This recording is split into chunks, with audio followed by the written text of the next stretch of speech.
I work closely with men, and one of the things that I hear, whether it's directly or indirectly, is that they struggle with what it means to be a man. They wrestle with the idea of what it means to be a man. And, that when you had mentioned it's more than just reaching a certain financial status, and it's more than your job and your home and it's beyond just the family unit. I think that's so important because I think that's been so long ingrained into masculinity for a really long time. So thinking any other way, it has to be really difficult. So, first, I think it's the recognition, right? I mean, you came to this place of like, what does it mean to necessarily be a man? Because this isn't serving me. Mm-hmm. And then, the whole process of having to unravel and undo before you can redo is a whole nother process in and of itself. I mean, at least I'm finding that men are just, are open to this discussion more. And I totally agree with you, Ria. And Kaleem, you adequately expressed that in the very beginning of our conversation, that you were taught by your culture and even by the society around you, the collective consciousness that was around you, that the definition of a man is based on what his financial status is, what his job is, whether he has a home, a wife, children. Can you speak to us more about that? I want to call it a meme, that men are, because so many men today define themselves that way. Yeah, it's like, it's like you're showing your resume to everybody in the world. And my resume looks very impressive, but I don't want to show that to the world. I want to be judged on my character, my integrity, my capacity to love, how I serve my community.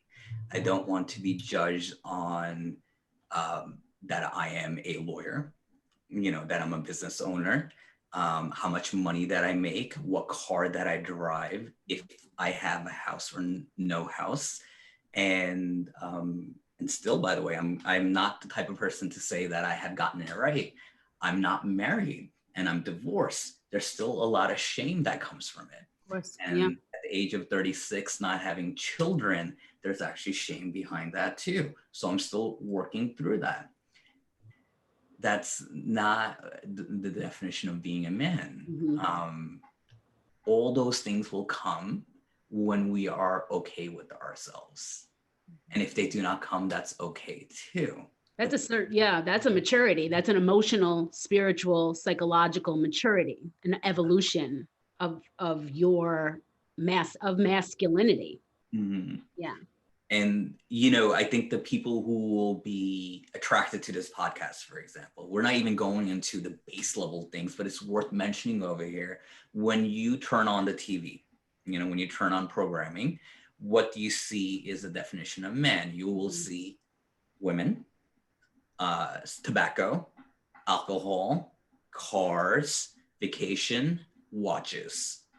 And I think I pretty much got it right there. Yeah. Maybe a boat. A boat. And some football. And football. Sports, So look at that. Forget about my cultural upbringing. The TV that we watch, and most people watch TV. I don't watch TV. I know a lot of people who are in the spiritual world do not watch TV. They don't want to see that programming.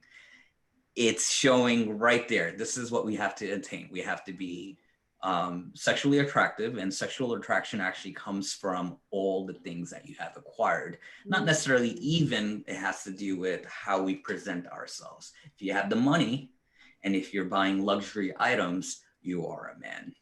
Wow. And if you like sports, or it's not even that, it doesn't even tell you to go play sports or to be fit. I wish they did that. No, it's saying enjoy it. Right. Enjoy the sport. When you are meeting with other men, you're meeting them around sports programs. If you're hanging out with them, going out, you're discussing about sports. You're meeting at a bar, which is typically a sports bar, so you can watch a game. Or if you really are feeling that you need to connect with your brothers, per se, you're going out hunting. It's always around violence. Yeah. And one of the things that I'm teaching is let's normalize men coming together without the act of violence involved with it. Why don't we just go out and have some brunch? Women do it all the time. It's okay for men to go ahead and do so too. Let's just get together. Let's have a great meal together. We're just really redefining what masculinity